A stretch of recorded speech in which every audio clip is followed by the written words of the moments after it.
موت انسان کو ضرور مار دیتی ہے، مگر اچھے اخلاق والے ہمیشہ زندہ رہتے ہیں، دلوں میں، لفظوں میں اور دعاؤں میں۔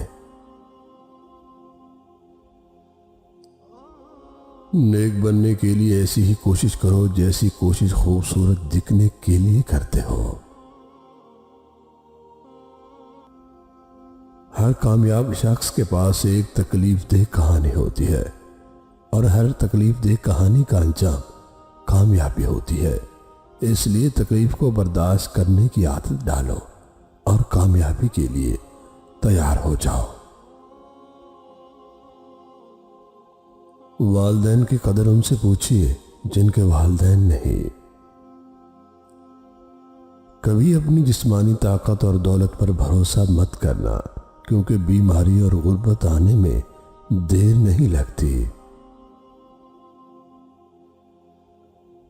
ظلم اور غرور کی سزا دنیا میں ضرور ملتی ہے۔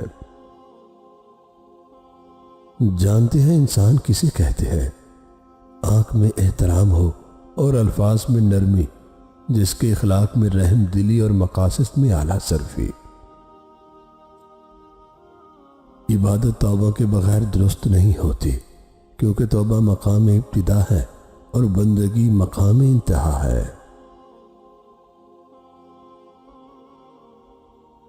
بس اللہ ہی بہترین محافظ ہے، اور وہ سب مہربانوں سے بڑا مہربان ہے۔ جو لوگ صبر کرتے ہیں ان کے لیے معجزے بھی ہوا کرتے ہیں۔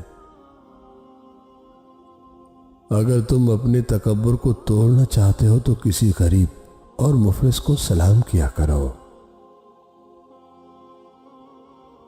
اچھا گمان اور میٹھی زبان انسان کے نیک اعمال کو بڑھا دیتی ہے۔ لوگ چاہتے ہیں کہ ہم ان کی امید پر پورا اتریں، پر ان سے کوئی امید نہ رکھیں۔ سب سے بڑا عیب یہ ہے کہ تم کسی پر عیب لگاؤ جو خود تم میں موجود ہو۔ دنیا میں جو چیز کم ہے وہ سچائی اور امانت ہے، اور جو چیز زیادہ ہے وہ جھوٹ اور خیانت ہے۔ دنیا میں دو چیزیں کبھی نہیں بکتی، ایک دوستی اور دوسرا پیار، اگر سچا ہو تو۔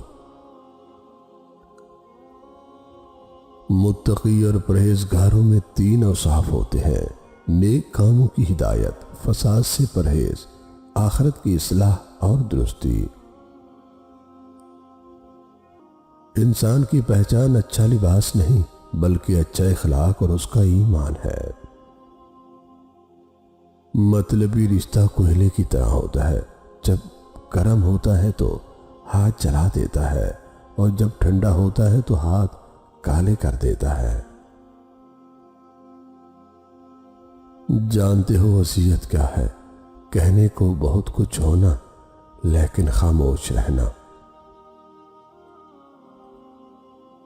جس طرح گھڑی کی سوئی آگے پیچھے کرنے سے وقت نہیں بدلتا، اسی طرح گردن اونچی یا نیچی کرنے سے بھی انسان کی اوقات میں بھی کوئی فرق نہیں آتا۔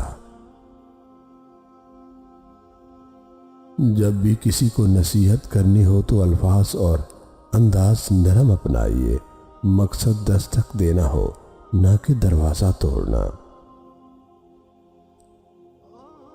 کبھی کبھی انسان کو اس کی بے وقوفی نہیں، بلکہ اس کی ضرورت سے زیادہ چالاکی لے ڈوبتی ہے۔ اللہ سے ہمیشہ دعا مانگتے رہا کریں، کیونکہ اللہ کے لیے کچھ بھی ناممکن نہیں۔ ممکن اور ناممکن تو صرف ہماری سوچ ہے۔ کسی سے حسد نہ کرو، بلکہ خود محنت کر کے حاصل کرنے کی کوشش کرو۔ عقل مند وہ نہیں جسے صرف اچھائی اور برائی کی پہچان ہو، بلکہ اصل عقل مند وہ ہے جو اچھائی کی پیروی کرے اور برائی سے اجتناب کرے۔ رزق کے پیچھے اپنا ایمان خراب مت کرو، کیونکہ رزق انسان کو ایسے تلاش کرتا ہے جیسے مرنے والے کو موت۔ جب امیدیں ٹوٹتی ہیں تو بہت تکلیف ہوتی ہے، لیکن یہ بھی سچ ہے کہ ہر ٹوٹتی امید ہمیں اپنے رب سے جوڑتی ہے۔ مسجد کی دیوار پر لکھا ایک خوبصورت جملہ، اگر تم گناہوں سے دھک گئے ہو تو اندر آ جاؤ، خدا کی نعمت ابھی تمہارے انتظار میں نہیں تھکی۔